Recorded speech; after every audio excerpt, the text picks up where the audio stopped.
Era un militante 100%, como casi todos los de aquella época, de entrega total.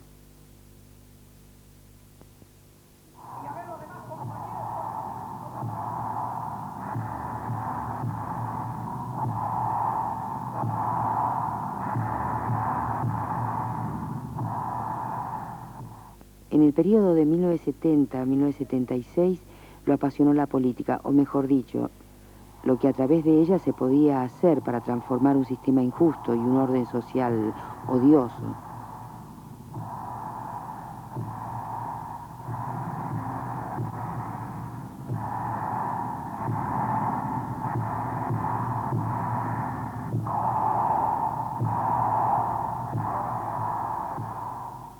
Yo he visto horribles chicos grises como la tierra comiendo tierra. Yo los he visto ahí, con sus andrajos y mugre, reptando, y los he tocado.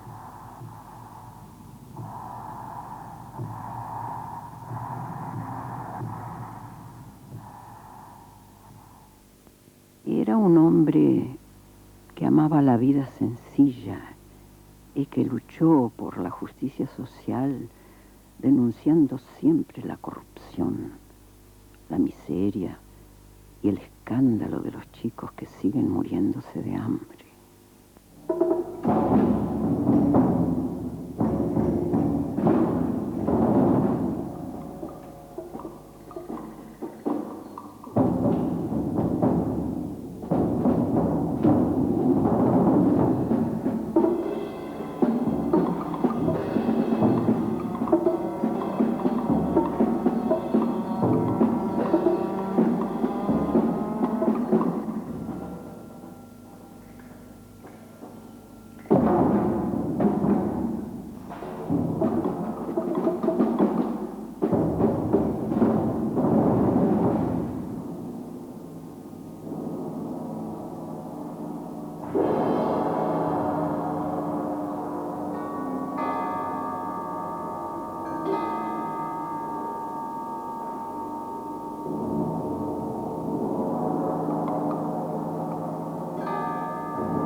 Desde hace tiempo siento la amenaza de este viento sobre la luz de mi lámpara, sobre esa luz que apenas me alcanza para no perderme entre las garras del mundo, entre los dientes de esa inmensa muchedumbre de lobos, entre las sombras.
5-9. 8-2.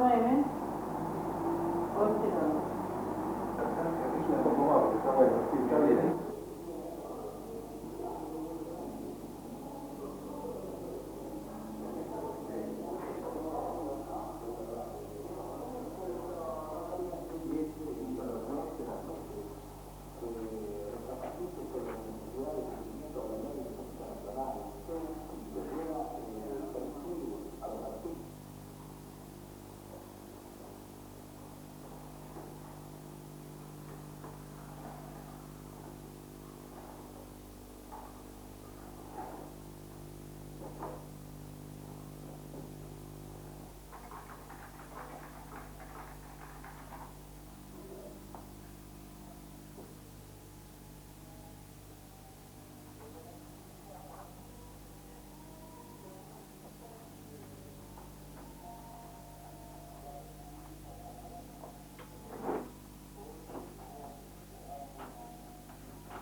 La Asociación de Ex Detenidos Desaparecidos está formada por sobrevivientes de los campos de concentración de la última dictadura militar.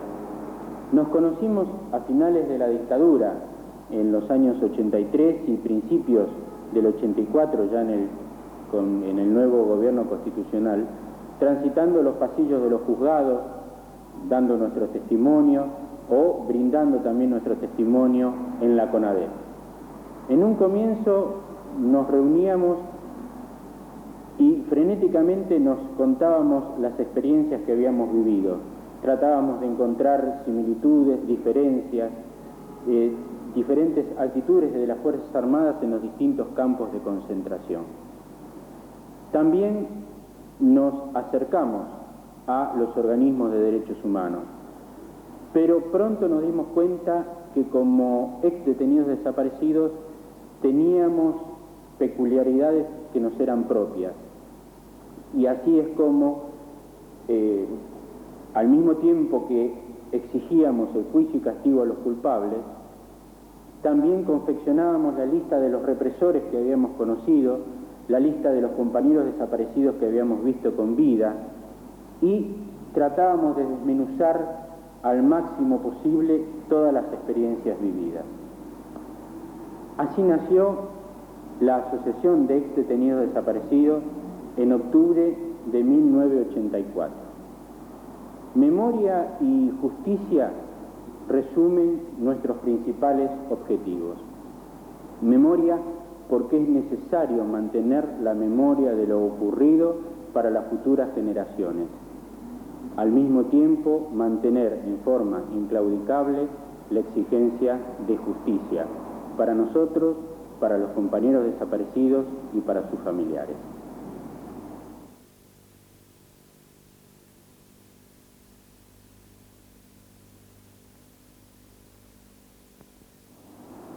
En diciembre del 90, el presidente Menem indulta a los últimos comandantes de las juntas militares que gobernaron el país durante la dictadura militar.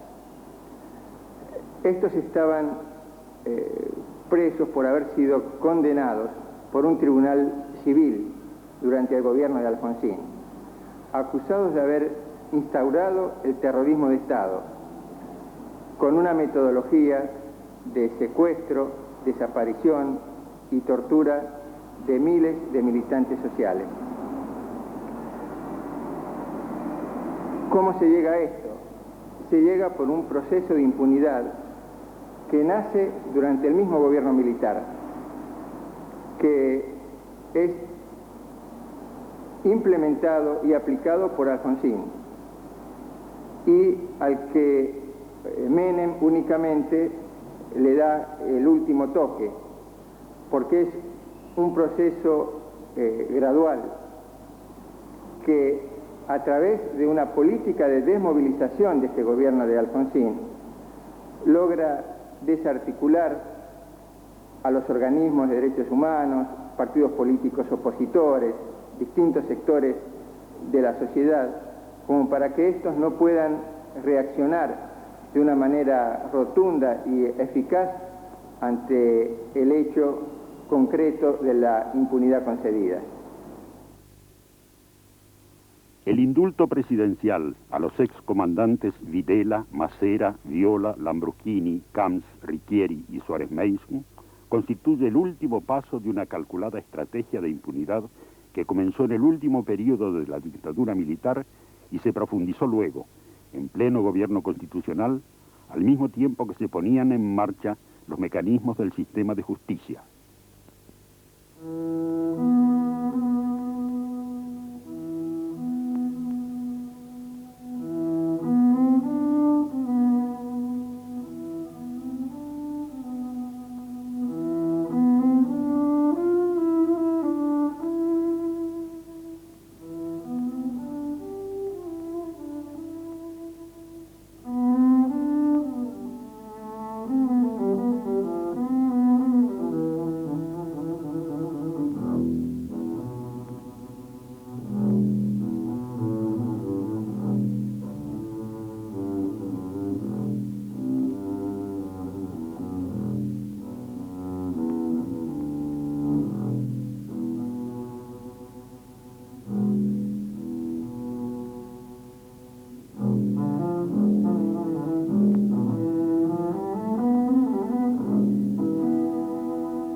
En abril de 1983, la última Junta Militar elabora el llamado documento final.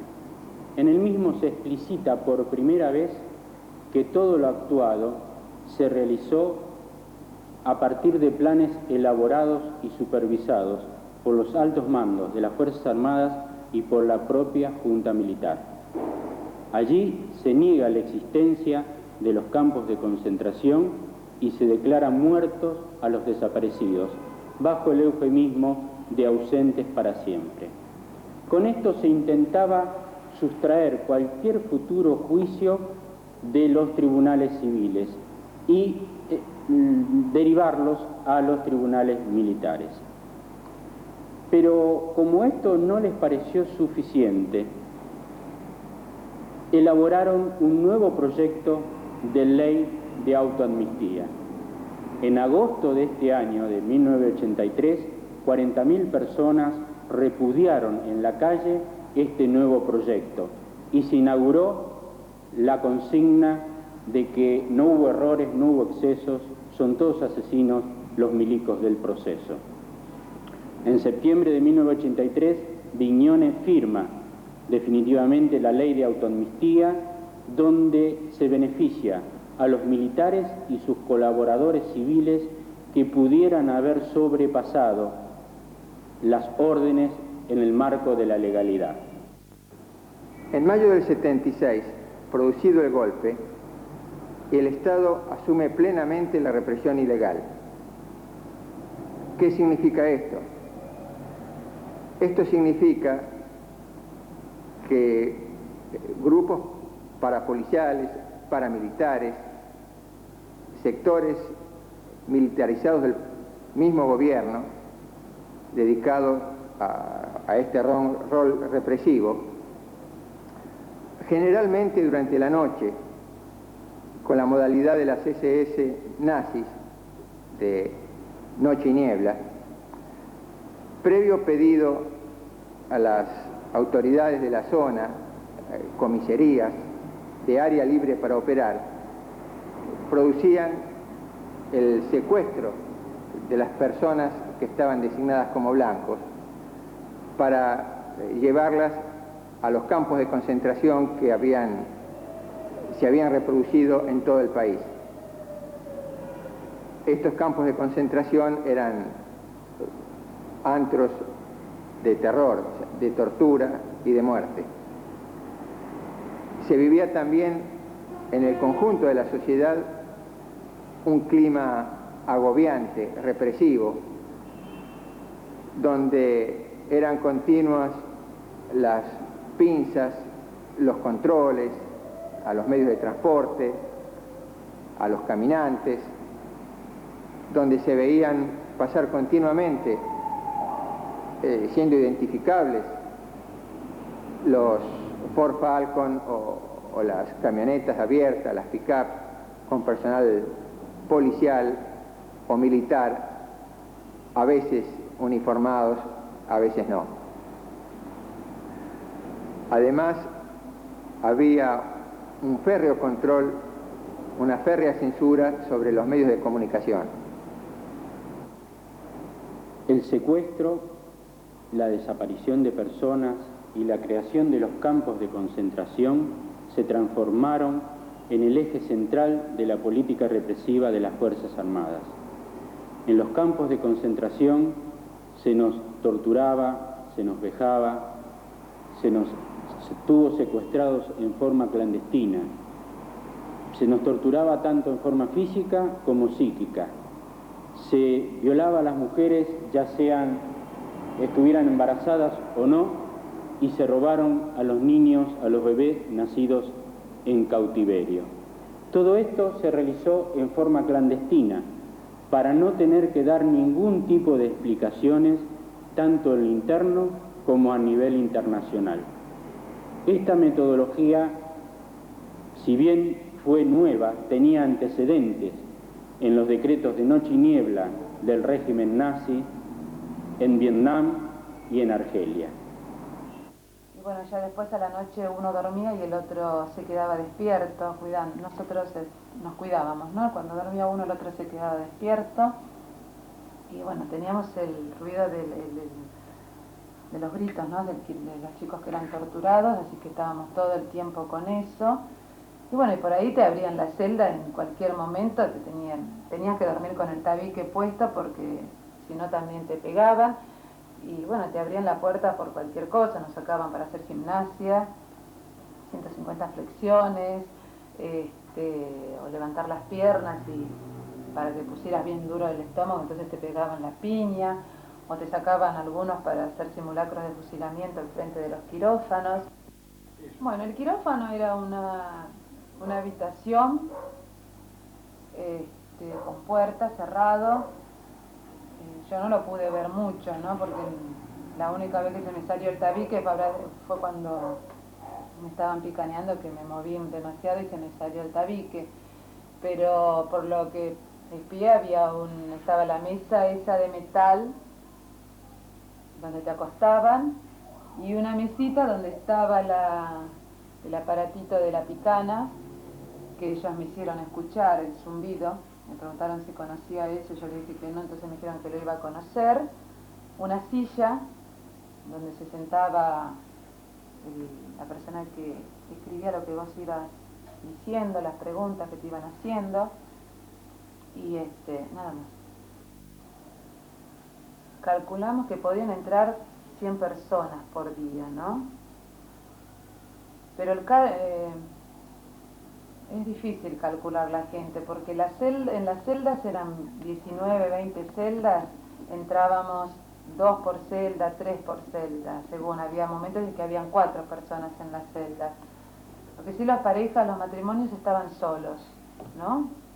Pero así compañeros, varones, había 3 por celda. Y en la leonera se llenaba de gente, estábamos acostados unos arriba de otros. Pero no sabría decirte la cantidad. Calculamos que habrán pasado en total por el Atlético 3.000 personas. En lo que duró el Atlético, ¿no? Desde el principio del 76, desde nosotros tenemos idea, empezó a funcionar por una compañera que cae en febrero del 76 hasta diciembre del 77. Pero después con el tiempo, estando uno ahí, que escuchaba aviones, escuchaba una autopista. Alguna vez me levanté la capucha y pude como ver por una ventana Y la primera vez que vi por esa ventana, ¿sabes lo que fue? Fue la parada del 86.